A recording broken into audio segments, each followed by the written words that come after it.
Friends, Hindi online classes में आप सभी का स्वागत है। मैं हूँ पूनम।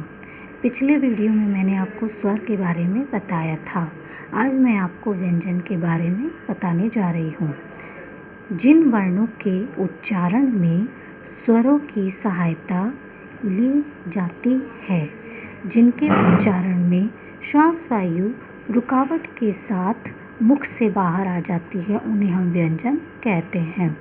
जिन वर्णों के उच्चारण में जो भी हमारे स्वर हैं, जैसे कि ए आ ई, उनकी सहायता से हम उच्चारणों को बोलते हैं। उन उच्चारणों में जो भी श्वास वायु जो रुकावट हुई हो और मुख से आराम से बाहर आ जाती है, उन्हें हम व्यंजन कहते हैं। व्यंजन के भेद।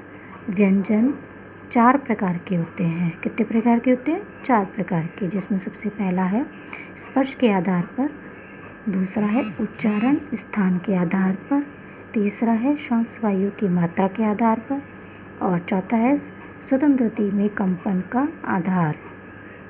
तो जिसमें सबसे पहले हम पढ़ेंगे स्पर्श के आधार पर व्यंजन के भेद। तो मुख के आगे के स्पर्श के आधार पर व्यंजनों को मुख्य रूप से 2 भागों में बांटा गया है।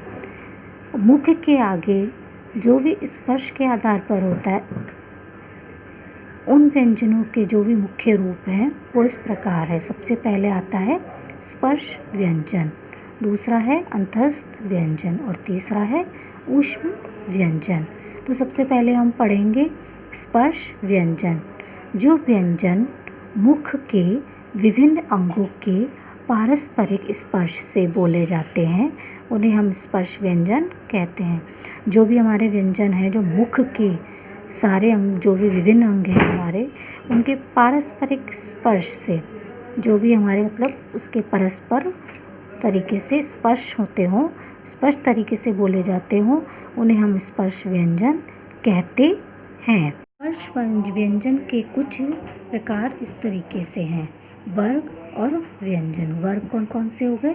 कै वर्ग, जय वर्ग, टै वर्ग, तै वर्ग और पै वर्ग। तो कै वर्ग में कौन कौन से व्यंजन आते हैं? कै, खे, गे, घे और ढ। तो ये सभी आते हैं कै वर्ग में। अब है चै वर्ग। चै वर्ग में कौन कौन से आते हैं? चै, छै, जय, झ और त्रै। ये सभी आते हैं चै वर्ग में। अब है टै वर्ग। टै वर्ग में कौन कौन से आते हैं? टै, ठै, डै, ढै और अणै। ये सब आते हैं टै वर्ग में। तै वर्ग। तै, थै, दै, धै और नै। अब ऐसे ही है पै वर्ग। पै वर्ग में कौन कौन से व्यंजन आते हैं? पै, फै, बै, भै और मै।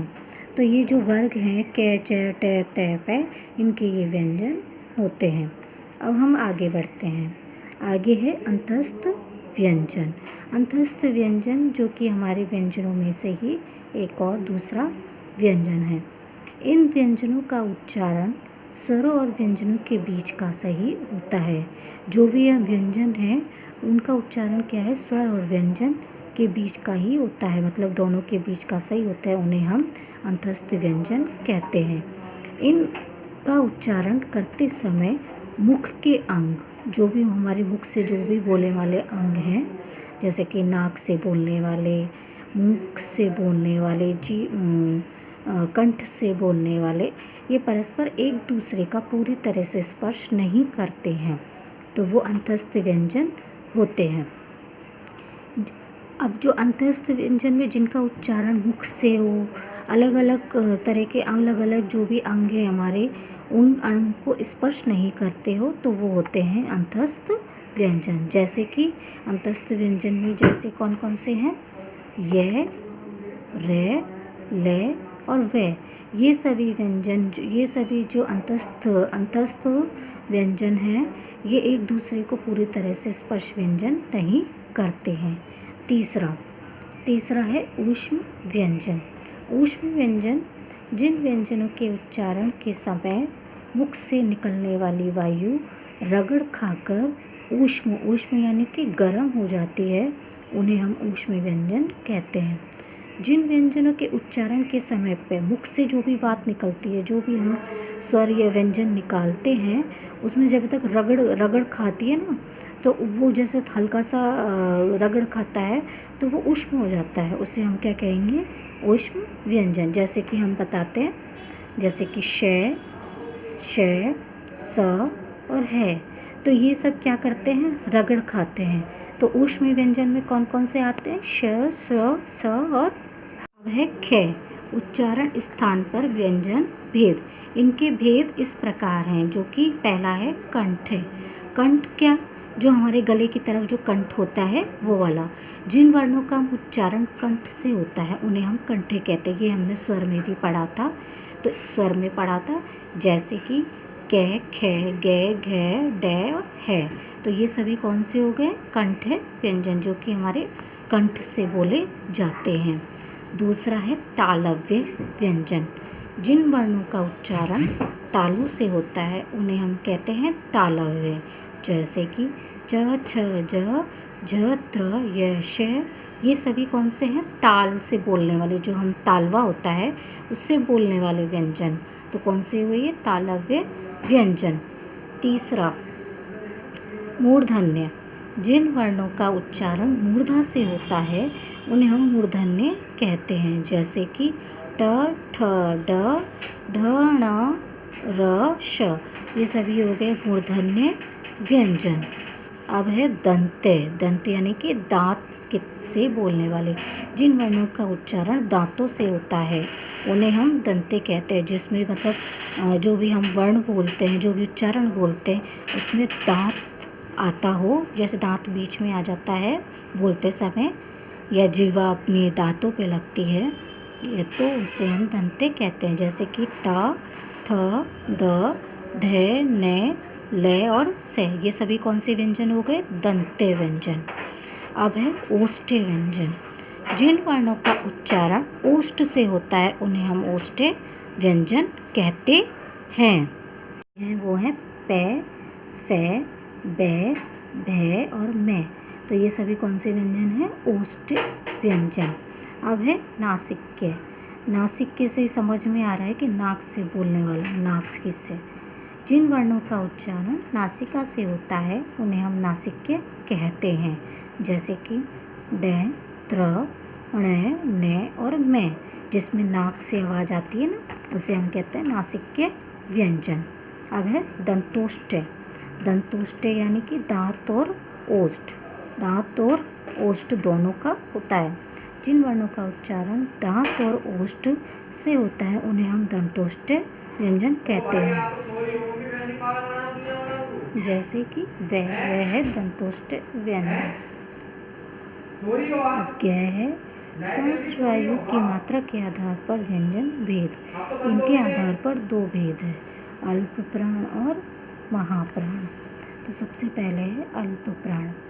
जिन व्यंजनों में सांस वायु कम मात्रा में बाहर आती है उन्हें हम अल्प प्राण कहते हैं। कि जो भी व्यंजन है सांस वायु कम मात्रा में बाहर निकले, मतलब कम उसमें बाहर आए, उसे हम अल्प प्राण कहते हैं। जैसे कि क, ग, ड, च, ज, त्र, ट, ड, त, द, न, प, व, म, य, र, ल, व, ये सभी क्या हैं, अल्प प्राण व्यंजन है। और अल्प प्राण व्यंजन को समझने के लिए हमारे पास एक और ट्रिक है। इसमें हमें पहला और तीसरा व्यंजन होता है। जैसे कि क पहला हो गया तो तीसरा क्या हो गया, ग, ऐसे। अब है महाप्राण।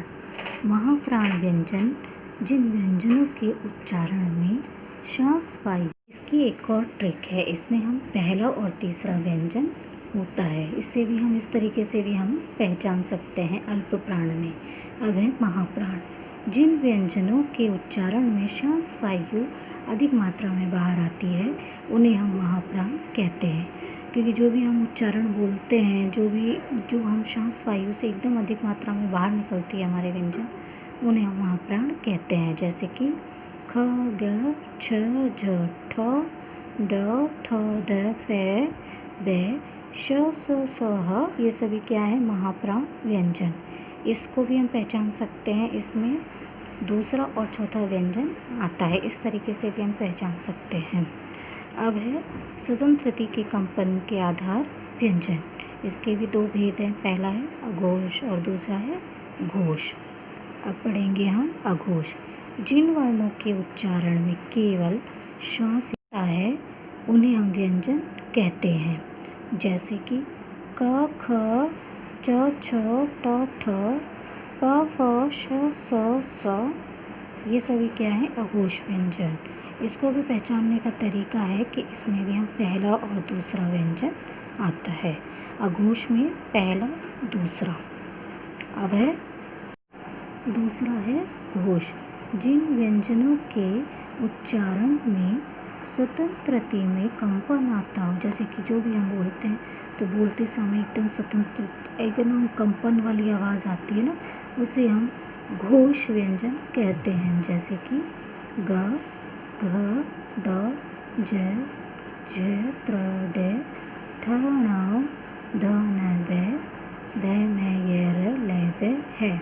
ये सभी है घोष व्यंजन। इसको पहचानने का तरीका है, इसमें हम तीसरा चौथा तो लेते ही और पांचवा भी इसी में आता है, तो ये व्यंजन आता है। अगर आप सभी को मेरा ये वीडियो पसंद आया हो तो इसे सब्सक्राइब करें, लाइक करें, कमेंट करें और शेयर तो प्लीज़ ज़रूर करें। और अगर कुछ नहीं समझ में आ रहा तो प्लीज़ कमेंट करके बताएं। धन्यवाद।